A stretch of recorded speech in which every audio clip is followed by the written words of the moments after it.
नमस्कार। जरा सोचिए, आप अपने अच्छे कामों के दम पर दुनिया का सबसे ऊंचा पद पा लेते हैं, देवताओं के राजा बन जाते हैं। लेकिन फिर बस एक छोटी सी गलती, अहंकार का वो एक बीज, आपको आसमान से सीधा जमीन पर पटक देता है। एक राजा से एक रेंगने वाला अजगर बना देता है। आज हम महाभारत की एक ऐसी ही हैरान कर देने वाली कहानी को समझने वाले हैं, राजा नहुष की कहानी।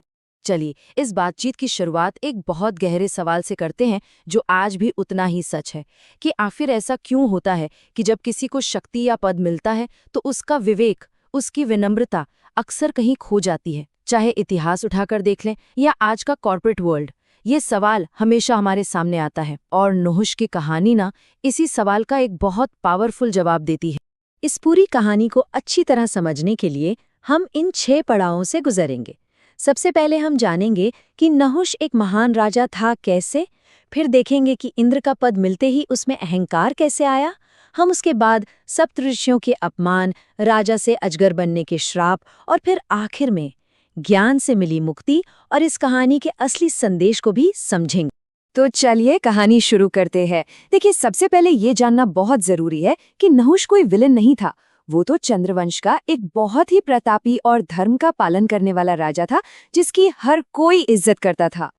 नहुष का जो कैरेक्टर था ना, वो बड़ा दिलचस्प था, फुल ऑफ कॉन्ट्रडिक्शंस। एक तरफ तो वो धर्म का पालन करने वाला, बहुत पावरफुल, अपनी प्रजा से प्यार करने वाला और एक महान तपस्वी भी था। मतलब एक आइडियल राजा में जो भी गुण होने चाहिए वो सब थे। लेकिन इन सारे गुणों के ठीक नीचे कहीं गहरे में अहंकार का एक नन्हा सा बीज छिपा बैठा था और बस सही मौके का इंतजार कर रहा था कि कब वो एक बड़ा विनाशकारी पेड़ बन जाए। और देखिए, उसे वो मौका मिल ही गया। अब हम कहानी के उस टर्निंग पॉइंट पर आते हैं जहां नहुष की जिंदगी में सबसे बड़ा बदलाव आया, जब उसे देवताओं का राजा यानी कि इंद्र बना दिया गया।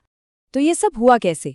कहानी कुछ ऐसी है कि इंद्र ने वृत्तासुर का वध तो कर दिया, लेकिन इस प्रोसेस में उन पर ब्रह्म हत्या का पाप लग गया। इस भारी दोष की वजह से इंद्र डरकर कहीं गायब हो गए और स्वर्ग का सिंहासन हो गया खाली। तब देवताओं ने एक नए इंद्र की खोज शुरू की और उनकी नजर पड़ी नहुष पर। उसके पुण्य और तपस्या को देखते हुए उसे देवताओं का राजा चुन लिया। अब जैसे ही नहुष को इंद्र का पद मिला, वो सिर्फ एक राजा नहीं रहा। सोचिए, अग्नि की गर्मी, वरुण का कंट्रोल, वायु की रफ्तार, सारे देवताओं का तेज और शक्ति उसमें समा गई। वो इनविंसिबल फील करने लगा, सर्वशक्तिमान। और बस यहीं से शक्ति के इस बेहिसाब नशे ने उसके विवेक पर पर्दा डालना शुरू कर दिया। तो अब हम नहुष के पतन की कहानी में और आगे बढ़ते हैं। शक्ति के नशे में वो इतना चूर हो गया कि उसने धर्म और मर्यादा की सारी हदें पार कर दी, और इसका सबसे बड़ा सबूत था सप्तर्षियों का अपमान। तो सबसे पहले नहुष की बुरी नजर पड़ी इंद्र की पत्नी शची पर, जिन्हें इंद्राणी भी कहते हैं, और उसने उन्हें अपने पास आने का हुक्म दे दिया। ये सरासर अधर्म था। लेकिन इंद्राणी घबराई नहीं। उन्होंने समझदारी से काम लिया और नहुष के घमंड को ही उसके खिलाफ इस्तेमाल करने के लिए एक शर्त रख दी। इंद्राणी की ये शर्त बहुत ही क्लेवर थी। उन्होंने सीधे सीधे नहुष के ईगो पर वार किया। अगर तुम सच में सबसे महान हो, देवताओं से भी बढ़कर, तो फिर साधारण वाहन पर क्यों? तुम सप्त ऋषियों को अपनी पालकी उठाने का आदेश दो और उस पर बैठकर मेरे पास आओ।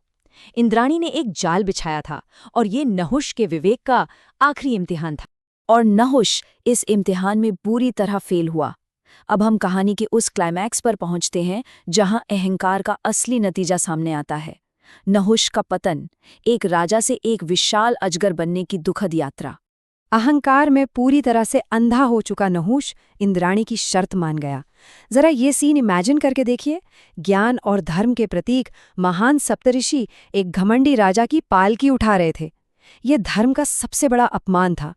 हमें ये याद रखना होगा कि सप्तऋषि कोई मामूली लोग नहीं थे। वो तो ज्ञान, तपस्या और धर्म के सबसे ऊंचे प्रतीक माने जाते हैं। उनका अपमान करना मतलब खुद धर्म का अपमान करना था, और नहुष ठीक यही कर रहा था। पालकी ऋषियों की रफ्तार से धीरे धीरे चल रही थी और नहुष का सब्र जवाब दे गया। गुस्से में उसने अगस्त्य ऋषि को, जो कद में छोटे थे, ठोकर मार दी और चिल्लाया, सर्प सर्प। अब देखिए, संस्कृत में सर्प का एक मतलब होता है जल्दी चलो, लेकिन दूसरा मतलब होता है सांप। ये अपमान की हद थी और यही उसका आखिरी और सबसे भयानक अपराध था।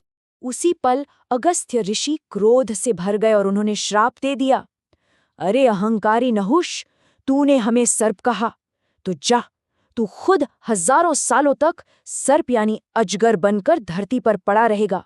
श्राप मिलते ही नहुष का सारा तेज, सारी शक्ति खत्म हो गई और वो स्वर्ग से गिरकर एक विशाल अजगर बन गया। नहुष का पतन तो हो गया, लेकिन कहानी यहाँ खत्म नहीं होती। हजारों सालों के पछतावे और दर्द के बाद उसे अपनी गलती सुधारने और मुक्ति पाने का एक मौका मिला। हजारों साल बीत गए। नहुष अजगर के रूप में तकलीफ और पछतावे में जी रहा था। फिर एक दिन पांडवों के वनवास के दौरान उसकी मुलाकात हुई धर्मराज युधिष्ठिर से, और यही मुलाकात उसकी मुक्ति का रास्ता बनने वाली थी। हजारों सालों की पीड़ा ने नहुष के अहंकार को पूरी तरह से गला दिया था। अब वो शक्ति का नहीं बल्कि ज्ञान का भूखा था। उसने धर्मराज युधिष्ठिर से वही सवाल पूछे जिनके जवाब वो सत्ता में रहते हुए भूल चुका था, कि धर्म क्या है, एक राजा का असली कर्तव्य क्या है, और सबसे जरूरी, अहंकार को कैसे जीता जा सकता है।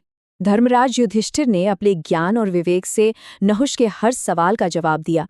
ये कोई चमत्कार नहीं था। युधिष्ठिर के शब्दों ने ज्ञान की रोशनी बनकर नहुष के मन में हजारों सालों से जमे अज्ञान और अहंकार के अंधेरे को दूर कर दिया, और जैसे ही उसे सच्चा ज्ञान मिला, वो श्राप से आजाद हो गया। ये इस कहानी का सबसे पावरफुल मैसेज है कि असली मुक्ति किसी जादू से नहीं बल्कि आत्मज्ञान से मिलती है।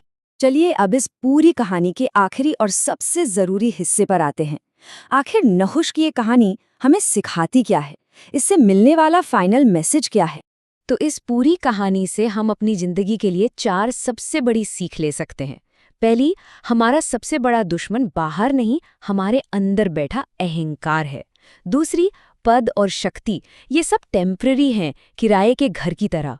तीसरी, ज्ञान और ज्ञानी का अपमान आखिर में हमारा ही विनाश करता है। और चौथी और सबसे गहरी सीख कि सच्ची आज़ादी पछतावे से शुरू होती है, लेकिन पूरी सिर्फ ज्ञान से ही होती है। ये कहानी एक बहुत शक्तिशाली चेतावनी है जो इस एक लाइन में सिमट जाती है। जो खुद को देवताओं से बड़ा समझने लगता है, वो आखिर में पशु बन जाता है। जब कोई इंसान खुद को सिस्टम, धर्म और विवेक से ऊपर मान लेता है, तो उसका पतन तय है। तो इस चर्चा को खत्म करते हुए एक सवाल हम सबके लिए है। क्या आज के समय में हमारे आसपास की दुनिया में, या शायद कभी-कभी अपने खुद के अंदर भी, हम नहुष जैसे अहंकार को सिर उठाते हुए नहीं देखते?